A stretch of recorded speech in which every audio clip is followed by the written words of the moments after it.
considère que les gnostiques relèvent du religieux. Ce sont les religieux qui travaillent sur la gnose aujourd'hui, et pas les philosophes. C'est assez singulier comme façon de procéder, parce que on n'est pas gêné par le fait de lire Augustin comme un philosophe. Augustin était évêque d'Hippone, père de l'Église.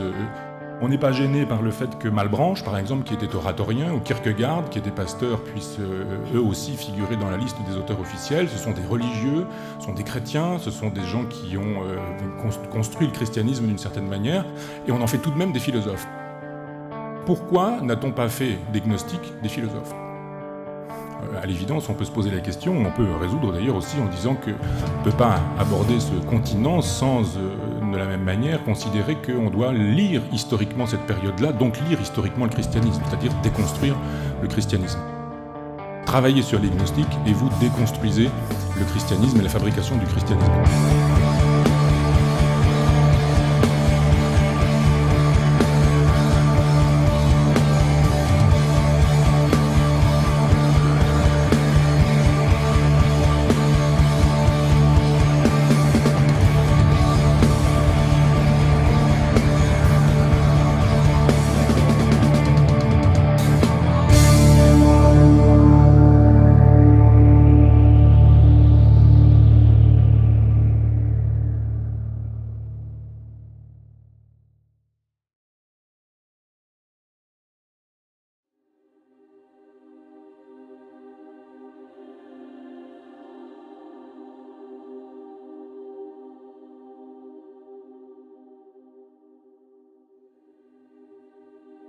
La grande tradition des philosophes grecs de l'Antiquité considère le monde comme divin et incréé.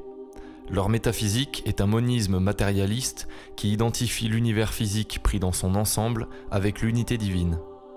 L'avènement du christianisme marque un point de rupture qui pousse les philosophes grecs dans leur retranchement, et à partir du second siècle, le paganisme essaie de se réformer sur le modèle de la religion qui le menace et qu'il combat.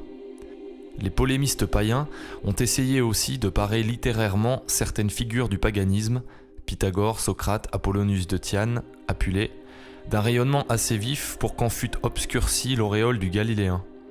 La diversité même de ces idéalisations plus ou moins à droite prouve à quel point ils étaient anxieux de dresser, coûte que coûte, quelques répliques victorieuses en face du Jésus, Dieu des chrétiens.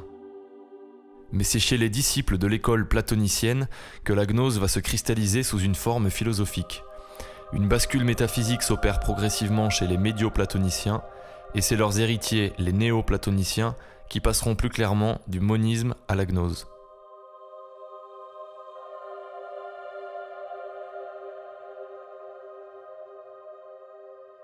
Platon laisse derrière lui une doctrine incomplète qui ne précise pas les rapports entre le Dieu tel que présenté dans la République, c'est-à-dire le principe premier d'où procède l'essence, et le Dieu du Timée, fabricateur du monde.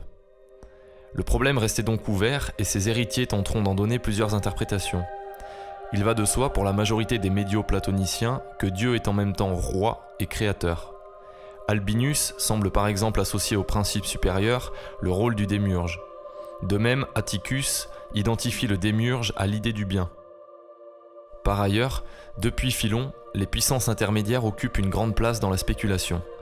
Si les philosophes platoniciens placent des intermédiaires entre le principe unique, l'un, et la matière, le multiple, ils tentent néanmoins de conserver leur monisme et continuent jusqu'alors d'identifier le premier principe avec la création. Il y a cependant deux philosophes qui font exception, Plutarque et Numénius. Les choses étant moins claires chez le premier, je ne traiterai que du second. Numénius est originaire d'Apamée en Syrie, une ville qui compte dès le second siècle des communautés judéo-chrétiennes gnostiques, les Elkazaïtes, dont fera partie le père de Mani.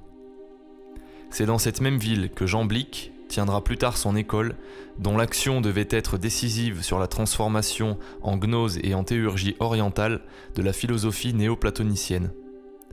Numénius tente d'interpréter Platon, qu'il considère comme un Moïse atticisant, à la lumière de l'Orient et d'unir ses déclarations à l'enseignement de Pythagore. Il théorise un premier Dieu qui n'a aucune part à ce monde et à la création, qui est simple au repos et détaché de toute œuvre, et un second Dieu, double en mouvement, démiurge créateur. Le premier Dieu est absolument inconnu, seul le démiurge est connu des hommes. Il en découle un dualisme à tous les degrés. Le monde contient deux âmes, l'une bonne, l'autre mauvaise. L'homme contient également deux âmes contradictoires. Numenius a une vision plutôt pessimiste du corps et postule que nous pouvons, en certains cas, nous dégager de ce dualisme par un violent mouvement de scission qui nous sépare de la prison du corps et du plaisir et qui est délivrance de toute nécessité. Par lui, l'âme retourne à ses principes, à une unité indifférenciée, c'est-à-dire au principe même qui est simple, au premier Dieu. Ainsi, Numenius est le premier médio-platonicien qui accuse un dualisme tranché en dissociant clairement le principe premier du démiurge. C'est sur la structure même de la gnose que Numenius calque son système. Mais c'est les néo-platoniciens qui, un siècle plus tard, et malgré leurs efforts pour rejeter les doctrines dualistes étrangères à la tradition hellénique, vont passer véritablement d'une métaphysique moniste à une métaphysique gnostique.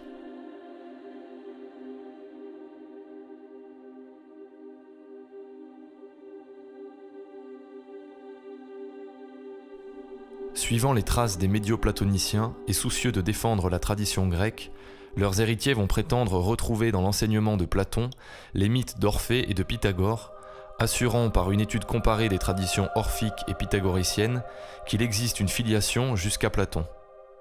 Ce qu'Orphée a promulgué par d'obscures allégories, dit Proclus, Pythagore l'enseigna après avoir été initié au mystère orphique, et Platon en eut pleine connaissance par les écrits orphiques et pythagoriciens. Cette parenté est d'ailleurs reprise à bon compte par la plupart des initiés modernes. Édouard Schuré écrit « Cette filiation, tenue secrète pendant des siècles, ne fut révélée que par les philosophes alexandrins, parce qu'ils furent les premiers à publier le sens ésotérique des mystères. Bien qu'on ne retrouve dans toute l'œuvre de Platon que deux références à Pythagore et aux pythagoriciens, Schuré affirme que cette filiation est pleinement confirmée par l'étude comparée des traditions orphiques et pythagoriciennes avec les écrits de Platon. Disons-le clairement, c'est tordre les textes pour leur faire dire ce qu'ils ne contiennent pas. Il y a là un exemple flagrant de révisionnisme historique qui passe, pour des motifs idéologiques, sur une étude sérieuse des documents, dans le but de fondre des éléments disparates dans le moule préconçu d'une tradition fantasmée. Or, cet argumentaire ne date pas d'hier. L'ouvrage à succès d'Édouard Schuré, Les Grands Initiés, n'a fait que l'actualiser à une époque où les esprits étaient prêts à le recevoir et le monde catholique presque incapable de le réfuter. Mais déjà, du temps des gnostiques, il s'opéra en Orient un travail qui dénatura notamment l'enseignement de Pythagore et de Platon pour le mettre en harmonie avec les religions orientales. Mettant à profit ce procédé, les gnostiques parvinrent facilement à allier les nombres et les figures de géométrie de Pythagore et les idées ou les formes de Platon avec le matérialisme des peuples de l'Occident et les doctrines panthéistes d'émanation, particulières aux religions de l'Orient, à unir la philosophie et la religion et à produire une religion en apparence universelle. Un spécialiste actuel de Platon, Luc Brisson, parle d'une pythagorisation systématique de Platon qui ne peut alors résulter que d'un cercle vicieux. Pour interpréter Platon, on fait appel à un pythagorisme reconstruit de toutes pièces à partir de Platon. Il accuse chez les néoplatoniciens cette récupération factice de Pythagore. La plus grande retenue s'impose si l'on veut éviter de se laisser aller à des excès dans lesquels sont tombés bon nombre d'interprètes anciens pour des raisons polémiques, Aristote, Aristoxène par exemple, ou idéologiques, Jean Blic et les néoplatoniciens postérieurs, et dont les modernes reprennent sans esprit critique les affirmations. Il y a bien, entre l'enseignement de Platon au 5e siècle avant Jésus-Christ et sa réinterprétation 7 siècles plus tard par les néoplatoniciens, des modifications conséquentes qui tiennent à des causes idéologiques. L'enjeu n'est rien d'autre que de trouver dans les doctrines hellénistiques de l'Antiquité une matière exploitable pour construire un système philosophique capable de concurrencer les religions, le christianisme en tête. C'était le but avoué des Alexandrins, de montrer dans les plus anciens systèmes les germes de leur propre philosophie et de la présenter comme une doctrine révélée par les dieux aux sages des anciens temps et transmise sans altération jusqu'à eux sous les formes les plus diverses. L'école d'Alexandrie, venue la dernière, embrasse toutes les méthodes à la fois. Sa tâche principale est de faire ressortir l'identité des doctrines au milieu de cette diversité apparente et de les enseigner au monde avec la triple autorité de la religion, de l'histoire et de la raison. Plotin, disciple d'Ammonius, est le principal représentant de ce courant néoplatonicien du IIIe siècle. Il connaît Philon par l'intermédiaire de Numenius et très certainement par des lectures directes. C'est par cet intermédiaire que les croyances judéo-orientales ont donc exercé sur cette philosophie une influence qu'il faut qualifier de prépondérante. Plotin s'inscrit dans la pure tradition du monisme hellénistique. Il essaie d'expliquer, à partir de l'un, la multiplicité des êtres. Si l'un, ou l'absolu, est l'unité indivisible de la substance qui compose l'univers, comment expliquer ce que nous constatons par l'expérience, à savoir une multiplicité d'êtres distincts et singuliers ? C'est, conclut-il, que l'expérience nous trompe. Elle ne peut être qu'une illusion, qu'un reflet, qu'une apparence. Reste à expliquer cette illusion. Il est obligé pour cela de recourir à une théorie de la chute à partir de l'un, de l'absolu, et même plus à l'intérieur de l'un. Le fait que nous soyons tombés ou déchus dans l'illusion, c'est le fait de l'un. Il en vient fatalement à considérer qu'une catastrophe est survenue au sein même de la divinité. Il décrit dans les Énéades cette chute originelle de l'âme universelle dans la matière et dans le mal. L'un, substance universelle, divine et unique, tombe dans la matière ou la matérialité, qui est le principe du multiple. Et c'est ainsi que se sont constituées, au moins en apparence, les âmes particulières, singulières, individuelles. C'est-à-dire que le monisme se transforme en gnose et en théosophie. Le cas de Plotin est intéressant. De nombreux chercheurs voient chez lui des liens étroits avec la doctrine des gnostiques, pourtant il est certain qu'il les a combattus. Dès son arrivée à Rome en 244, il se trouve confronté, dans l'école qu'il fonde, à des gnostiques chrétiens, probablement des Sétiens, qui tentent de récupérer la figure de Platon. Il les tient pour des sectaires chrétiens nourris dans la vieille philosophie, c'est-à-dire pour des renégats du platonisme. Soucieux de sauvegarder la tradition hellénique, Plotin va s'opposer à eux de plus en plus fermement. Sans doute que ce gnosticisme lui est apparu comme une caricature de certains aspects de sa pensée. Cette difficulté à laquelle fut confronté Plotin est exposée de façon lumineuse par Monseigneur Frépel. Plotin se trouvait à son insu dans une étroite communauté d'idées et de sentiments avec ses adversaires. Et si l'un de ces derniers avait voulu riposter, il aurait pu lui tenir ce discours. Vous attaquez vivement ce qu'on nomme parmi nous la gnose. Vous traitez d'insoutenable cette prétention de s'unir à l'absolu par la connaissance parfaite. Mais cette prétention, qui vous paraît entachée d'orgueil, n'est-elle pas un peu la vôtre ? Et votre fameux procédé de l'extase, ne serait-ce point par hasard, sous un autre nom, ce que nous appelons la gnose ? Que voulez-vous dire par ce mode d'unification dont vous refusez le secret aux âmes vulgaires pour le réserver aux âmes philosophiques ? Quand vous enseignez que le philosophe peut atteindre à un état où l'âme dépouille ce qu'elle a d'individuel pour se confondre avec l'âme universelle, où l'esprit devenu un, simple, parfait, s'identifie avec la perfection même et s'élève à la connaissance absolue de cette identité complète du sujet et de l'objet, où la personnalité expire dans l'absorption du fini par l'infini, vous ne faites que donner la définition de la gnose en remplaçant ce terme par un autre, celui d'extase. Au fond, nous sommes pleinement d'accord. Et toutes les objections que vous dirigez contre nous retombent sur vous-même. Votre gnose ne diffère de la nôtre que par le nom. Vous aspirez à la science absolue comme nous, et vous placez en elle la rédemption de l'âme. Voilà notre commun principe. Le reste n'est que du détail, donc cessez d'attaquer nos doctrines ou renoncez aux vôtres. En cherchant à traiter des problèmes que Platon, qui léguait un enseignement inachevé, n'avait fait que soulever, les néoplatoniciens ont exploité la tradition philosophique pour la développer dans un sens typiquement gnostique. C'est ce que Tertullien dénonce en pointant la réappropriation de Platon par les gnostiques. Je regrette sincèrement que Platon ait fourni l'aliment de toutes les hérésies. N'est-ce pas lui qui a dit dans le Phédon que les âmes voyagent tantôt ici, tantôt là ? Dans le Timée, il veut que les enfants de Dieu auxquels avait été confié le soin de créer les mortels aient pris un germe d'immortalité et moulé autour de cette âme un corps mortel. Il déclare ensuite que ce monde est l'image d'un autre monde.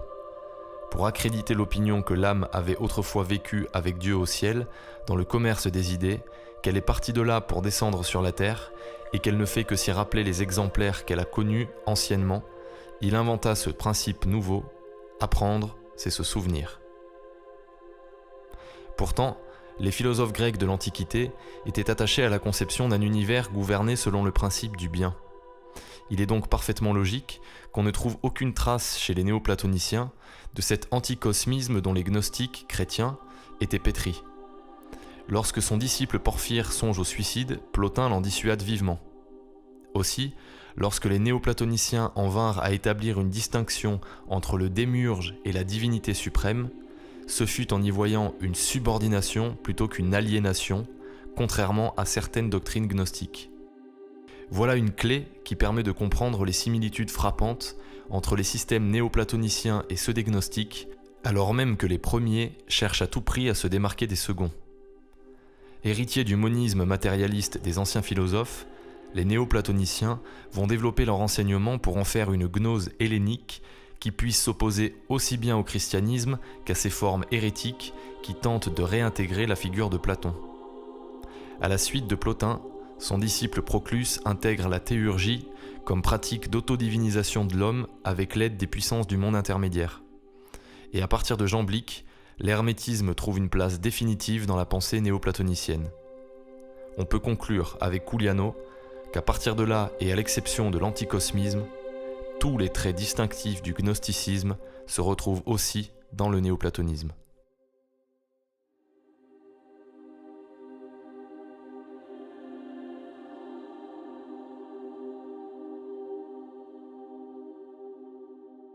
Signalons brièvement le courant de l'hermétisme qui se développe également au 1er siècle en parallèle du néoplatonisme. Le Poémandrès, probablement le plus ancien des hermétiques agnostiques, pourrait avoir été écrit dans la seconde moitié du 2e siècle. André-Jean Festugière distingue dans l'hermétisme deux grands ensembles. L'hermétisme populaire ou technique, qui est une doctrine ésotérique et naturaliste qui traite des correspondances entre les astres et la matière, et l'hermétisme savant ou philosophique, dont certains traités ont été retrouvés dans la bibliothèque de Nag Hammadi. Jean d'Aurès, témoin de la découverte de ces manuscrits, pose la question de fond. L'hermétisme ne paraît-il pas une version philosophique de la gnose, dépouillée seulement de la riche et originale trame des mythes bibliques ? On peut répondre par l'affirmation. Dans le Corpus Hermeticum, le monde est décrit dans une totalité sacralisée qui est la continuité de Dieu. L'homme, né par voie d'engendrement, est de nature divine. L'hermétisme philosophique est une gnose, émanationniste et panthéiste, dans laquelle Dieu se crée nécessairement lui-même en passant du néant à l'être. Le salut y est assuré par la connaissance du divin. Henri-Charles Puech en a retrouvé la trace chez Hermias d'Alexandrie, néoplatonicien du 5e siècle, dans laquelle Hermès y a été conçu en type ou en modèle du gnostique, du pneumatique. Il offre le premier et l'éminent exemple de l'être sauvé par la gnose. André-Jean Festugière conclut le 4e tome de sa révélation d'Hermès par une description de cette connaissance hermétique. Dans cette expérience, l'homme se dilate jusqu'à la totalité même de l'être divin. Il devient infini et dans le temps et dans l'espace. Il est présent en tous les êtres. C'est une extase. Souvent, il arrive que l'intellect s'envole hors de l'âme. À cette heure-là, l'âme ne voit ni n'entend. Elle est comme un animal sans raison. Que devons-nous penser de cette sorte d'extase ? S'agit-il vraiment, dans ce cas, d'une union intime et directe de l'esprit au principe fondamental de l'être ? Quelle part d'illusion a pu s'y mêler ? Nous l'ignorons. Tout ce que l'on peut observer, c'est que la connaissance de Dieu, dans le Corpus Hermeticum 13, se rapproche le plus de ce qu'on est convenu d'appeler, en d'autres textes, une connaissance mystique. Elle dépasse l'ordre de la raison. Elle suppose dans le sujet la présence d'un élément proprement divin qui le rend capable de voir Dieu. Sujet et objet ne sont plus distincts, mais identiques. C'est la gnose la plus classique, débarrassée des mythes et traduite dans un langage philosophique. Hermès deviendra au cours des siècles une figure centrale de l'occultisme occidental, propageant cette idée que le monde est un grand vivant animé par une âme, celle que l'homme est connaturel à Dieu, et la conviction qu'une initiation est susceptible de reconduire l'être humain au monde divin dont il est issu.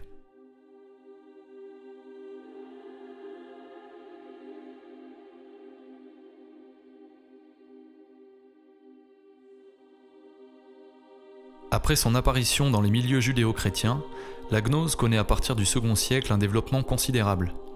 Les philosophes païens, en réformant d'anciennes doctrines pour aboutir à un degré de sophistication supérieure, vont en intégrer les grands éléments pour tenter de la concurrencer sous ses formes religieuses. La plus grande élaboration sera celle de Plotin, et la pensée de l'école néoplatonicienne sera reprise beaucoup plus tard par les philosophes modernes. Il n'est pas, enfin, dans les temps modernes, toute une famille d'esprits, Spinoza, Leibniz, Novalis, Schelling, Hegel ou Bergson, où ne se puisse reconnaître une parenté avec tel aspect ou même avec la position générale de la pensée de Plotin. C'est ce que nous allons montrer.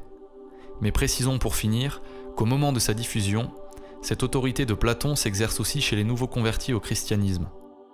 Dans le monde gréco-romain, Platon est la figure incontournable à laquelle se réfèrent des intellectuels chrétiens qui vont introduire dans le christianisme certains présupposés platoniciens et tenter de faire coïncider les deux métaphysiques sans voir que la contradiction est pourtant irréductible. Ils auront bien du mal, pour cette raison, à défendre leur position face aux tenants du paganisme. Origène, par exemple, disciple d'Ammonius comme Plotin, lorsqu'il s'oppose à Cels le païen, tente en vain de trouver des analogies entre la métaphysique de Platon et celle qui sous-tend toute la tradition biblique. Porphyre dit de lui qu'il vivait en chrétien et violait les lois, mais il avait les idées d'un grec sur le monde et le divin, et il substituait les doctrines des Grecs aux fables étrangères, c'est-à-dire le christianisme. Saint Augustin aussi sera fortement influencé par les néoplatoniciens, auxquels il témoignera le plus grand respect, avant de se rétracter sur la fin de sa vie, lorsqu'il en mesurera l'incompatibilité avec le christianisme. Cette imprégnation de Platon dans les esprits va ainsi favoriser la pénétration de certains thèmes de la gnose dans la pensée chrétienne des siècles postérieurs.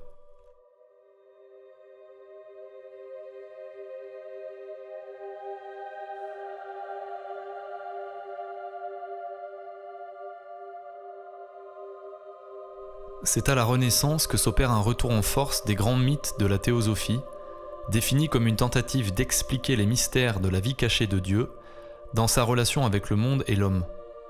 On cherche à savoir ce qu'il s'est passé en Dieu avant la production de l'univers physique pour établir une connaissance dont la prétention serait de connaître la naissance et le développement de l'absolu.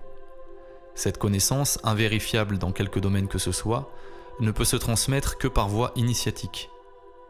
Les maîtres en théosophie, les maîtres et fondateurs des grands systèmes gnostiques, ainsi que leurs disciples, sont le plus souvent fâchés avec la méthode expérimentale. Ils ne partent pas de l'expérience objective, de l'univers et de la nature scientifiquement explorée, puisqu'ils ont une source meilleure de connaissances, l'initiation. C'est à partir d'une expérience affective que les maîtres gnostiques produisent leur système, et chacun de ces systèmes porte en lui sa propre cosmogonie. L'expérience du multiple, de la souffrance et de la douleur pousse inévitablement la spéculation théosophique à recourir au thème d'une tragédie au sein même de la divinité. Un drame interne à Dieu, antérieur au monde physique, qui rappelle les mythologies égyptiennes, sumériennes, akkadiennes, babyloniennes, toutes rejetées par le monothéisme biblique. Et cette prétendue connaissance de la genèse de Dieu, renfermée dans les mythes, doit pouvoir expliquer la production du monde. C'est la tragédie théogonique, le drame qui se déroule en Dieu lui-même, qui expliquerait de fait l'origine du monde. Ce thème de la tragédie théogonique reparaît au fil des siècles à chaque poussée gnostique. On y retrouve toujours la préexistence des âmes dans le divin originel et leur chute dans la matière. Les courants ésotériques du bas Moyen-Âge, la Kabbale en tête, vont réintroduire ces mythes au cours de la Renaissance. On les retrouvera plus tard chez les philosophes de l'idéalisme allemand. Cette transmission s'est faite par le biais des sociétés initiatiques dans lesquelles on retrouve, quoique présentés différemment, les éléments de la gnose primitive et des manichéens.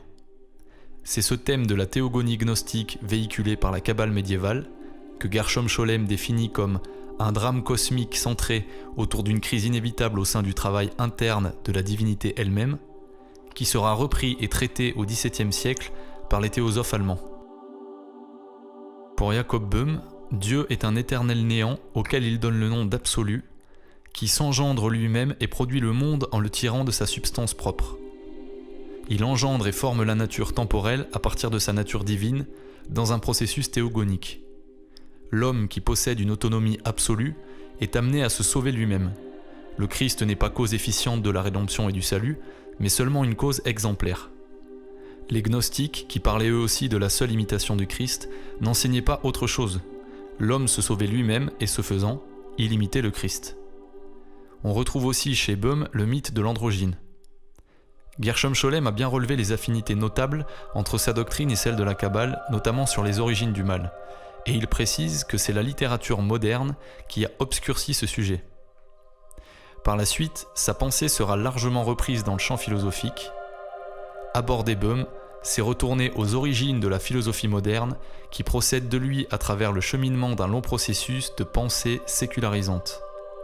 Le dictionnaire de la franc-maçonnerie de Daniel Ligou ajoute à juste titre que Boehme, qui doit être considéré comme le prédécesseur de Spinoza, Schelling, Hegel, peut donc être considéré également comme le prédécesseur de certains courants maçonniques. Plus tard, c'est Friedrich Christoph Oettinger qui jouera un rôle important dans la transmission des doctrines gnostiques entre les théosophes et les Lumières. Luthérien, initié à la Kabbale laurianique, grand admirateur de Boehme et de Swedenborg, il est disciple de Johann Albrecht Bengel, qui fut lui-même inspiré par Joachim de Flore. Sous l'influence de Bengel, Oettinger développa le projet d'un royaume millénariste caractérisé par l'égalité des hommes, l'abolition de la propriété privée, de la puissance de l'État et de la médiatisation par valeur d'échange. On trouve déjà en germe les grands points de l'idéologie marxiste. S'il est difficile de savoir dans quelle mesure l'œuvre d'Oettinger a pu influencer Hegel directement, on ne peut nier que ces doctrines s'exprimeront dans la théorie hegelienne de l'aliénation. Le XVIIIe siècle sera celui des Lumières et de l'Illuminisme qui recouvrent respectivement les domaines de la philosophie et de la mystique. La pensée gnostique peut être suivie sous ce double rapport. Elle va se développer d'abord dans le champ philosophique sous les traits de la raison triomphante. À partir de Descartes, la raison devient le critère absolu de la connaissance et la révélation devient dès lors inutile ou secondaire dans la connaissance de Dieu. En réaction contre ce rationalisme mécaniste des Lumières, apparaît l'illuminisme qui cherche à concilier les acquis de la droite raison avec la lumière du cœur. Le modèle scientifique dominant n'est plus celui de la physique, mais celui des sciences de la nature, élevé au rang d'une théosophie. On relie avec engouement les maîtres de l'occultisme et les auteurs comme Paracelse ou Jacob Boehme. Ainsi vont naître les courants plus ou moins mystiques qu'on regroupe sous le terme d'illuminisme et qui ont pour but de mettre l'homme directement en contact avec Dieu. Il s'agit d'utiliser à la fois les lumières de la raison, l'illumination intérieure et les enseignements de la tradition ésotérique pour opposer aux détracteurs de la religion un système sans faille. On assiste alors à une explosion des systèmes théosophiques chez les grandes figures de l'ésotérisme. Emmanuel Swedenborg, Louis-Claude de Saint-Martin, Franz von Baader, Fabre d'Olivet, etc. Tandis qu'en pleine lumière les philosophes travaillent au déisme pour libérer l'homme de la religion, les mystiques tentent, à l'ombre des clubs, des cénacles et des confréries secrètes, d'accéder à l'intuition divine par la voie des initiations. Je ne traiterai ici que de l'aspect philosophique.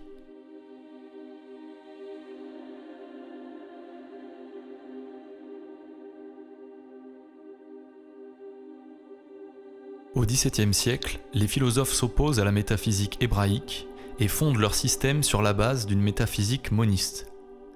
Qu'il s'agisse d'un monisme de type spirituel ou bien matérialiste, la distinction entre l'homme et Dieu, entre l'être créé et l'être incréé, s'efface peu à peu du champ philosophique. Descartes prend probablement connaissance des manifestes rosicruciens par l'intermédiaire de deux amis, Johann Faulhaber, mathématicien versé dans la Kabbale et l'alchimie, et Isaac Bickman, médecin, philosophe et mathématicien. À la suite de Descartes, la philosophie rationaliste se substitue à la scolastique, et ce rejet de la métaphysique aristotélicienne entraîne le retour au mythe du chaos originel. Ses successeurs laisseront peu à peu tomber les formules de prudence utilisées par Descartes et pousseront l'enseignement du maître jusqu'à ses ultimes conclusions. Dans ce matérialisme mécaniste, l'univers émerge d'un chaos originel et incréé, guidé par quelques lois naturelles en tout petit nombre, dont on n'explique pas l'origine, qui lui donnent sa forme et son contenu au fur et à mesure que le temps passe. Par son introduction du doute méthodique et son cogito, Descartes introduit le principe d'immanence comme le premier principe de sa philosophie, dans laquelle le Dieu métaphysique n'est que le monde infinisé et le Dieu moral est l'homme infinisé. Spinoza, représentant du rationalisme et héritier critique de Descartes, développe au XVIIe une philosophie explicitement panthéiste. Radicalement opposé à l'idée de création, il affirme qu'à part Dieu, Aucune substance ne peut être donnée ni conçue. En conséquence, dans la nature des choses, il n'y a qu'une seule substance, et celle-ci est absolument infinie. Substituant à la théorie hébraïque de la création l'idée d'une production nécessaire du monde, Spinoza s'inscrit dans la tradition de la métaphysique moniste. Des points de ressemblance avec la Kabbale ont été soulevés de son vivant et réaffirmés par la suite sans qu'on ne puisse jamais prouver l'influence directe. Élie Ben Amozeg, le célèbre rabbin de Livourne, y consacre par exemple un ouvrage. Spinoza se heurte aux mêmes problématiques que ses prédécesseurs dans le cadre de sa métaphysique. Comment rendre compte du multiple au sein de l'un ? Si la substance est unique, la multiplicité des êtres ne peut être qu'une apparence, une illusion, causée par la méconnaissance ou l'ignorance de l'un. Les mêmes causes engendrent les mêmes conséquences. En se détachant de la théorie créationniste, les philosophes se retrouvent contraints d'expliquer que l'illusion du multiple dans l'un est le fruit d'une catastrophe dans le développement interne de la divinité. Ce monisme engendre donc la théosophie, et on passera donc tout naturellement du monisme à la gnose, de Spinoza à Hegel. Ajoutons pour clore le siècle des rationalistes que Leibniz, même s'il réfute Spinoza, reprend les grands principes du monisme. George Friedman rappelle que Leibniz, qui fut tant de choses, fut toujours aussi un occultiste dont la pensée est curieuse et imprégnée de doctrines alchimistes. On veut souvent oublier que, sitôt sorti de l'université d'Aldorf, il s'affilia au Rose-Croix de Nuremberg et en devint le secrétaire. Signalons également qu'au XVIe siècle, Isaac Luria enseigne une nouvelle Kabbale dont l'importance sera déterminante dans la construction moderne des traditions ésotériques et philosophiques de l'Occident. À la suite des théosophes et des philosophes rationalistes, les représentants de l'idéalisme allemand vont donc développer les potentialités du monisme qui mèneront logiquement leurs successeurs à la gnose. La métaphysique gnostique s'est continuée et développée avec la Kabbale juive, Jacob Böhm, Spinoza, Leibniz, Schelling, Hegel, pour ne nommer que les plus célèbres. C'est la grande bascule préparée par l'essor des doctrines ésotériques qui s'effectue dans la pensée philosophique du XVIIIe et XIXe siècle. Fichte proclame que l'ordre moral qui vit et agit en chaque individu, c'est Dieu absolument, et que le bien est l'apparition immédiate de l'essence divine en l'homme. Son système devient ainsi un panthéisme moral dont il croyait avoir trouvé la première expression dans l'évangile de Saint Jean. Chez lui comme chez Spinoza, il n'y a pas création, mais multiplicité de l'un, dispersion de l'absolu. La multiplicité des êtres n'est que l'apparence illusoire de l'un. Les corps, les âmes, les êtres autonomes n'existent pas en soi. Ce qui est changeant et variable n'est qu'une manifestation de l'apparence. En réalité, seul existe l'un, l'immuable. Cet absolu est savoir. En acquérant ce savoir, l'homme se libère de cette multiplicité factice qui le maintient dans l'illusion et peut accéder à la substance de l'un, l'essence divine qui le constitue. Il se dégage de l'apparence pour retourner vers l'absolu. C'est en cette connaissance qui nous convertit et nous ramène vers le un que consiste le salut gnostique. Alors que dans le christianisme, le salut s'opère par la grâce qui s'ajoute à l'homme, il s'agit ici de retirer ce qui fait obstacle à la gnose et d'extraire la maya, la nature illusoire du monde, qui nous cache la véritable réalité divine que nous sommes. Schelling, grand représentant de l'idéalisme allemand, découvre les travaux de Jacob Böhm et lui rendra hommage en soulignant son rôle de précurseur. De même que les mythologies et les théogonies des peuples ont précédé la science, ainsi Jacob Böhm, avec la naissance de Dieu comme il nous l'a décrit, a précédé tous les systèmes scientifiques de la nouvelle philosophie. Schelling sera l'un des premiers à introduire dans le champ philosophique la tragédie théogonique, la chute de l'absolu, en professant que le principe divin prend conscience de lui-même à travers l'homme. L'originalité de Hegel tient dans la transposition d'un mythe initialement de type cosmogonique dans un cadre matérialiste. En 1807, dans sa phénoménologie de l'esprit, il reprend ces mêmes thèmes théosophiques qui se perpétuent depuis les anciens systèmes gnostiques jusqu'aux grands théosophes qui ont laissé les œuvres dans ce qu'on appelle la Kabbale, qui est la gnose habillée de théologie hébraïque, et Jacob Böhm. Ferdinand Christian Bohr rend compte dès 1835 d'une résurgence de la gnose chez Hegel, qu'il associe au mouvement valentinien. Plus tard, Topic reconnaît lui aussi dans ce mythe hegelien de l'aliénation de l'idée par rapport à elle-même une transposition du mythe gnostique de la chute. Seul l'esprit existe et prend possession de lui-même à travers les différentes étapes de l'histoire. L'incarnation est une de ces étapes. En devenant homme en Jésus-Christ, Dieu est mort en tant que Dieu, et l'homme devient alors un état supérieur de la divinité elle-même. La christologie de Hegel est donc absolument et intégralement gnostique et théosophique. Feuerbach représente la jonction entre le courant spéculatif de l'idéalisme allemand et le grand courant de pensée et d'action révolutionnaire qui en sera l'héritier. C'est l'essence de l'homme qui est l'être suprême. Si la divinité de la nature est la base de toutes les religions, y compris le christianisme, la divinité de l'homme en est le but final. Le tournant de l'histoire sera le moment où l'homme prendra conscience que le seul Dieu de l'homme est l'homme même. Homo homini Deus. Au bout du raisonnement, cette déification de l'homme doit s'étendre, selon Feuerbach, à toute l'humanité pour ne former qu'une unique religion de l'homme. Tel est le tournant de l'histoire mondiale. Feuerbach, selon Engels, fut de toute la première postérité hegelienne, seul considérable en tant que philosophe. Cette déification de l'humanité est partagée par David Strauss, selon lequel tout ce que dit l'Église à propos du Christ doit s'entendre de l'humanité tout entière. Albert Lévy écrit à propos de Strauss que le sujet des prédicats que l'Église attribue au Christ n'est pas un individu, mais l'espèce humaine. Ce que la communauté chrétienne avait placé en la personne de Jésus-Christ, la science doit à l'avenir la restituer à l'espèce humaine tout entière selon la formule consacrée « La religion du Christ doit s'épanouir en religion de l'humanité ». Marx n'aura plus qu'à développer ce thème pour l'introduire dans le champ du réel à travers une application socio-politique. Feuerbach résout l'essence religieuse en l'essence humaine. Mais l'essence de l'homme n'est pas une abstraction inhérente à l'individu isolé. Dans sa réalité, elle est l'ensemble des rapports sociaux. Certains, en évoquant les notions de matérialisme ou d'athéisme, font remarquer que les idées de Marx et d'autres sont bien incompatibles avec les inspirations gnostiques que certains lui prêtent. Cette analyse relève d'une lecture superficielle qui ne tient compte ni du caractère protéiforme de la gnose, ni du processus évolutif qui l'entraîne, par le biais d'une tension interne, à rabaisser ponctuellement la transcendance de ces systèmes les plus spirituels à l'immanence la plus matérialiste. Cette étrange religion gnostique, écrit Simone Pétrement, est un athéisme en ce qui concerne le monde. Le Dieu qu'on y vénère est un Dieu séparé du monde et le monde se développe sans lui. En plus de cette expression politique de la pensée radicalement athée, il y a dans la doctrine de Marx un élément messianique transposé à l'homme. La pensée de l'histoire qui accouche de la révolution prolétarienne est versée du côté d'une forme sécularisée du messianisme, une pseudomorphose du messianisme judéo-chrétien. La Kabbale lourianique a introduit l'idée rédemptrice d'une réparation, le tikkun olam, dans laquelle on n'attend plus un mouvement messianique déterminé lié à un messie nommément désigné. Le Messie devient ici le peuple d'Israël tout entier.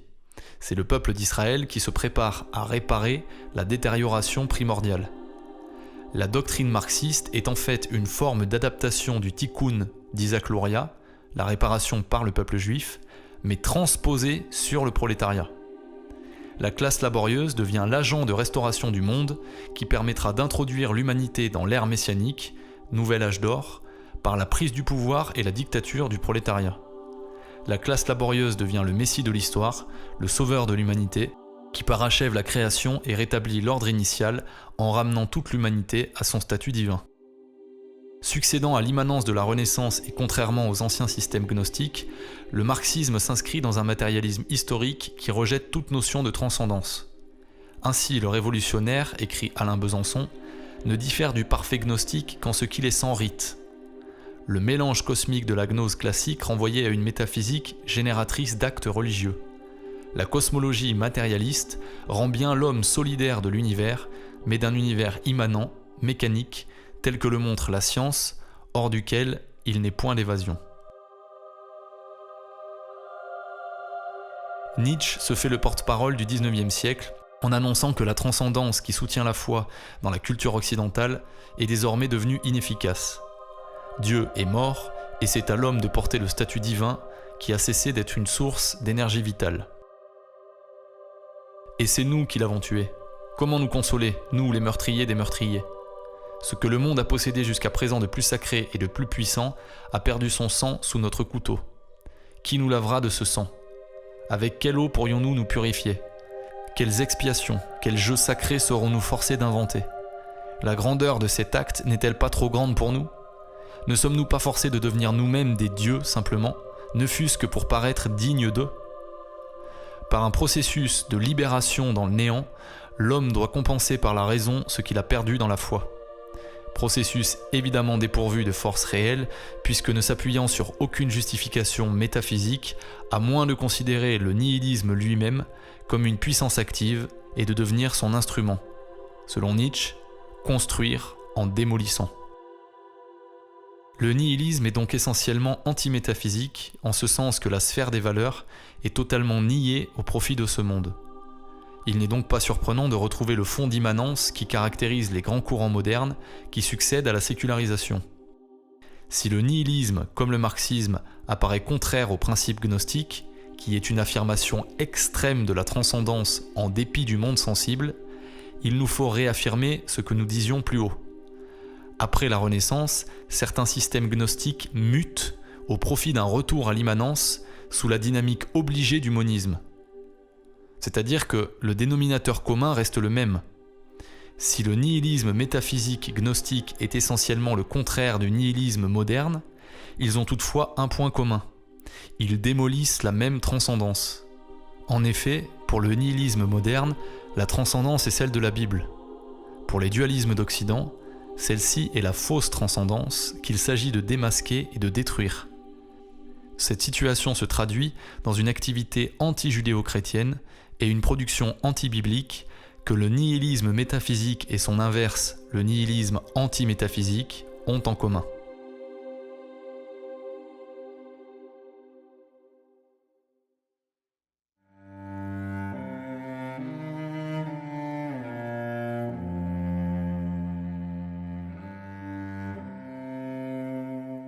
La particularité remarquable des penseurs modernes fut de transposer en concepts philosophiques les vieilles notions ésotériques qui végétaient, comme en demi-sommeil, dans les marges de la pensée chrétienne.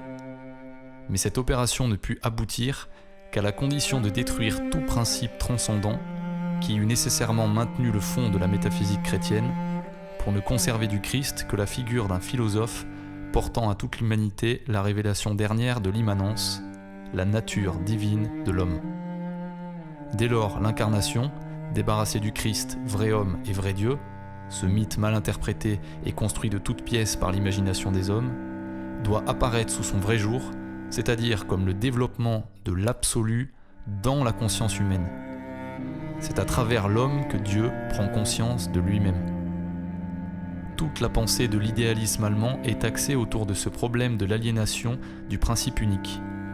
On passe du monisme de la substance aux spéculations théosophiques, du principe unique à la tragédie au sein de Dieu. On passe donc bien de Plotin et de Spinoza à Fichte, Schelling et Hegel, et donc à la place de la métaphysique hébraïque de la création, on a une métaphysique gnostique de la chute. Le phénomène de sécularisation du monde moderne sera la conséquence directe de cette rupture métaphysique dans la philosophie. Un monde privé du transcendant est condamné à l'éternel dilemme d'une utopie grossière. Spiritualiser la matière pour ramener ce monde à Dieu, ou matérialiser l'esprit pour ramener Dieu à ce monde. La recherche de la perfection conduit à une religion sécularisée qui demeure hantée, en dépit de tout, par l'idée de Dieu, du Dieu de la religion chrétienne considéré comme le nec plus ultra de la divinité personnalisée. Ayant pris le parti de nier l'existence d'un Dieu radicalement différent du monde, l'utopiste découvre que son seul recours est de concevoir un Dieu immanent, radicalement identifié avec ce monde, qui est le seul être conscient de lui-même, créateur de lui-même et de son environnement, l'homme.